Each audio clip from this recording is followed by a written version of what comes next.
Joining us now, Congressman from Salem, the 9th District, the southwest area of Virginia, Republican Morgan Griffith. Congressman, great to have you with us, sir. Great to be with you. What's going on with schools in southwest Virginia in your district? Are the majority of them open, or they be online only? No, majority of them are opening at least part of the time, so that kids are there at least 2 days a week, and they're trying to figure out how to go forward. And interestingly, a lot of places you hear about the teachers' unions, and I heard you talking about that earlier. In our area, it's the insurance companies are saying, "Oh, you've got to follow, to the letter, some of the things that CDC has said." The problem is CDC has said that they're just giving some guidelines. It's not mandatory. It's not the only way to go. And if they would actually listen to Redfield, he says each school division has to look at what's going on in their community and make decisions. So, they're doing the best they can trying to sort it out, but it's actually the insurance underwriters and the insurance companies that are causing more problems. Our teachers want to get back to work. Mostly. There are a few who don't, or a few who are scared. And look, if you have comorbidities and you're a school teacher, it is scary, and you should be concerned. And we should try to figure out ways that we can help, those individuals who may have some comorbidities but have been great teachers for many years in our schools. Well, and maybe they can do the online classes if there's a choice, but for the 29-year-old healthy teacher, there's absolutely no risk, zero. And so I guess for a lot of us looking at the school situation, look, nobody wants to put anybody at risk, but you have to educate children. And the Zoom thing has proven to be a catastrophe. My son told me in Mississippi that at any given day when he teaches it, 35% of his students don't log in. So he starts off with 2/3 attrition. And then you don't have any idea who's even paying attention. They walk away. They put it on that thing they put it on where it just goes, and they're off doing something else, so it appears they're there. You have no way to monitor it. So kids are getting shortchanged, and the number of school systems that have said, well, we're going to reevaluate November 3rd. For the life of me, I can't imagine. I could say if they said, we're going to do it for 2 weeks and reevaluate September 28th. Why November 3rd? Well, because it's election day. None of ours are reevaluating November 3rd, but obviously that's election day, and there's lots of folks, I think you even said this, that think that the virus will suddenly be a lot less dangerous after the election, that people will say, okay, let's go on. Look, it's a serious virus. That part's legit. People need to pay attention. But you're right. If you're a 29-year-old school teacher, if you're a 62-year-old school teacher with no comorbidities, you have next to zero risk. Yeah. I mean, look, all the talk right now about Florida and don't go there, and you have to quarantine in New York. My son and Ann, the Froylan, with his mom, he's been there for a week playing baseball. There's thousands of ball players down there, and he's at Sanford playing at the National World Series. I mean, it's a mindset, right? Basically. And at 16 years old, he has no risk. My wife, I'm not going to tell you how old she is, but she has no underlying conditions. So in their view, they have, if they get sick, but they have no health risk other than they might get sick and have to be in bed for a day. Florida's shutting down, and it goes on and on. Meantime, death rates in Florida are down, but nobody talks about that. And the availability of beds is way up, but nobody talks about that. All they want to do is stoke fear. Well, there's a lot of fear and misinformation out there. I mean, it's amazing. And your listeners may not all know that I had COVID. My first symptoms were on July 10th. Mm-hmm. And it's still amazing how many people are surprised that I'm out and about, and yet all the guidelines indicate, I came out from having to be isolated, Monday a week ago, so 10 days ago. But I still get these funny looks on the street, or people go, are you okay? Yeah, I'm fine. Now, look, I was very fortunate, very blessed. Symptoms were mild. I did stay at home during the time that I was supposed to stay at home. But, and look, I'd rather not had it. So people need to be careful, but for most people, it's a sickness. It's like getting any other virus, and you get over it in a few days. This is a little more dangerous to people with comorbidities. It's a lot more dangerous for people who are older with comorbidities. And we have to be careful. Treatment has gotten a lot better as doctors are figuring this thing out. And there are lots of different treatment plans. Once it went public that I had the COVID, I started getting these texts and emails. Here's something that works from doctors. Here's something that works. Here's something we've seen that works. And there's all kinds of interesting things out there. There's a study. This will just show you how dumb I am. There's a study out of Europe that I didn't find until after I had it that says that this nasal histamine, might be a prophylactic. Well, I have it in the cabinet. I'm supposed to take it. I just don't. If I'd have been taking it, I might not have gotten it. But there's all kinds of stuff out there. Nasal steroids look like they're having an impact. So the treatment's just a whole lot better than it was, 2-3 months ago as well. Walk us through, Congressman Morgan Griffith, what the symptoms were when you tested, and then the level of what actually happened to you during the time where it was incubating. Well, and, there's some question whether I had it on Thursday or not. I don't know. I woke up that morning with a little sore throat. That's typical of my allergies. It went away as the day went on and didn't think anything about it. On Friday, I woke up, with what felt like a head cold. Everything was fine. Friday afternoon, I started feeling a little hot, took my temperature, and my temperature had gone up to 98.8. Not a big deal. But knowing the protocols and serving on the health subcommittee, I said, okay, that's a trigger. You've got, slight headache, you've got head congestion, and now you've got a little fever. So I drove over on my own late Friday afternoon to the Med Express and had a test done. Was still convinced all I had was a cold, but I was making sure that, I did what I was supposed to do. Over the weekend, I had a little bit of a fever Friday night and a little bit of a fever Saturday night, nothing Saturday morning. What felt like a head cold. And I was tired and had a headache and couldn't get comfortable to sleep Saturday night. That's it. Those were the symptoms. I was then tired for a few days after that. And on Tuesday, the test came back and said, yep, you are positive. And then we notified the public and started doing the contact tracing and notified everybody in my office in D.C. who I'd been with that week and all the people that I'd been at a press conference at about opening up the schools.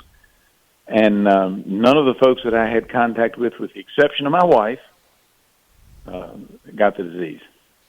And so how is Hillary now? Hillary's fine. Her symptoms were a little bit less than mine.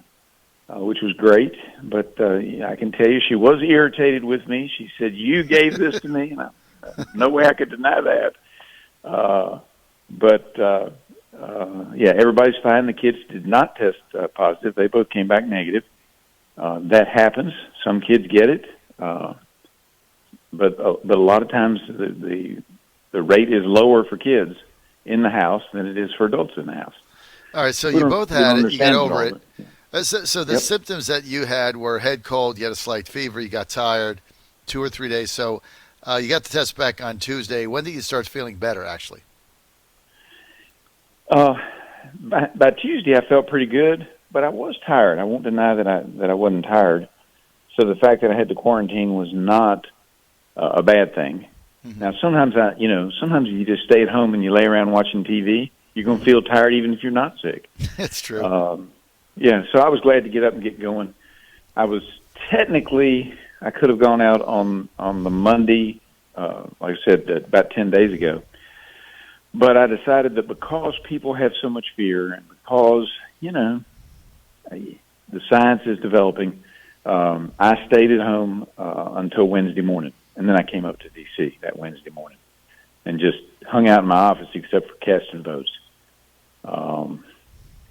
Thursday morning. I stayed at home until Thursday morning, just so that there are a lot of people with comorbidities roaming around the Capitol, and I just didn't want to put them in fear. I think it was the right decision, but so I took a couple of extra days and just hung out. All right, so you felt better after a few days, got your strength back, symptoms went away. How long did you have to be in quarantine before you then tested again and it was negative, sir? Well, the virus can actually stay as a dead virus in your system for a while, so they've changed that. You don't have to go back to the test. The rule is 10 days after your first symptoms, you're no longer contagious, according to what the guidelines are. And at the time, it was 3 days without a fever. Now, I hadn't had a fever for a week before my 10 days was up. But it's 3 days. It was 3 days without a fever. I think the CDC's now eliminated that down to just 1 day without a fever. But 10 days from the onset of symptoms, and then 3 days without a fever. And some people say, "Wait a minute! I thought you had to be 14 days." Well, that's if you're exposed and you don't have a test, because you can be asymptomatic for a few days, and the 14 days gets you past when you would have developed symptoms and the 10 days. Got it. So that's why they came up with the 10 days. But if you have symptoms, then you've already probably had it for a couple of days, and that's why it's 10 days post the first sign of symptoms. But then when you went and tested after that, you tested negative now, and so did Hillary, right? Nope. You don't go back and do the test. You don't? Again. Nope. Because the dead virus might stay in the system for a while, they just use the 10 days and no fever. Now, if you continue to have symptoms, if you're running a fever, then that changes the rules. So there are some people who are fighting off lung disorders or heart disorders, etc., and that's a different story. But if you haven't test positive and the symptoms go away and you have no fever after 10 days, that's it. The virus dies, and now you have the antibodies. Ostensibly, there's some debate on whether antibodies really exist. Some say they do. The majority say they do. Couples say, well, there's not enough evidence, but now you have the antibodies. So. Well, that's a good thing. Look, thank you for sharing that story. You're on the John Fredericks Show. We're with Congressman Griffith, Republican from the 9th District of Virginia. That's the southwest area of Virginia, Roanoke to Radford, past to the Tennessee line. Huge area. And the congressman and his wife, Hillary, both had COVID-19. Now they're fully recovered and fine. So we're happy for that, sir. Happy that you're in good shape. Let's get to talking about COVID-19. Congressman Griffith, let's get to negotiations for another bailout package. What do you see? Well, I hope we can get something worked out. I do think that because it has lasted longer than we had originally thought, I think we need to do something. But Mitch McConnell's right. The $600 added on to your regular unemployment benefits, that has got to go. That was probably an error when we first did it, but we were trying to get money out as quickly as possible and not work with the 50 different systems in the country with each of the various states. But the bottom line is that $200 is a compromise. I noticed that one of the Democrats said, "Oh, we can compromise with that number." No, I mean they wanted a higher number. I think $200 is reasonable. Look, I'm not going to vote against it if it's $250. We have to have something to save face. Fine. Sometimes you got to do that in politics. But I think what they're putting together looks like a fairly decent package. I'm going to have to take a look at the final package. If it gets too rich, I may have to vote against it because we still have to pay all this money back, and people keep forgetting about that. As my mama used to say to me, money doesn't grow on trees, son. And unfortunately, the American people seem to think it does grow on a tree somewhere, but not in their neighborhood. And they think it grows in Washington, and it doesn't. It's been getting easier. Look, I thought it was despicable when Pelosi and Schumer said that the Republicans want to give people a 30% pay cut during the pandemic. This isn't a pay cut. I mean, unemployment is not pay. Unemployment is you don't have a job and you got to figure out how to get a job. It's a transition. And to be paying people more money to stay home when jobs are available to go back to work and they choose to stay home and there's no production in the economy. Is there anybody on earth who can say that makes any sense? No, I mean, not anybody who's rational. And, it was meant to be a bridge to get us through this thing. Right. We've gotten a lot of people through, but we've learned that the 600 was too rich, and so we need to lower that, and I think that makes sense.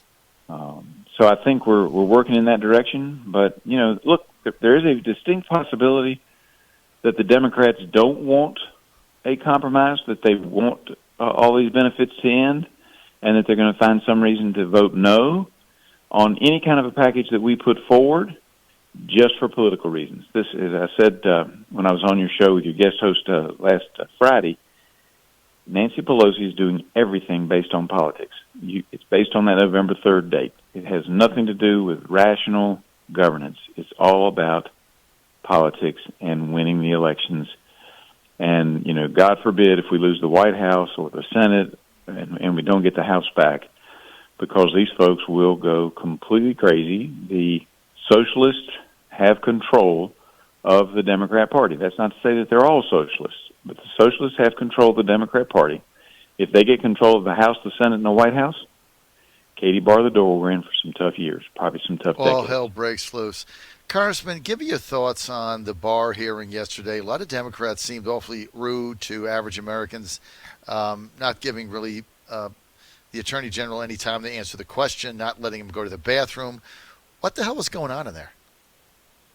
Attorney General Barr is very talented. He's very bright, and they wanted to have a hearing so they could tell their base they had a hearing. They didn't really want him answering questions. And so all they wanted to do was to fuss at him for the hours that he was there.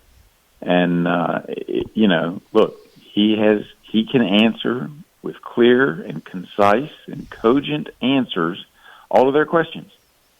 They don't want to hear logic.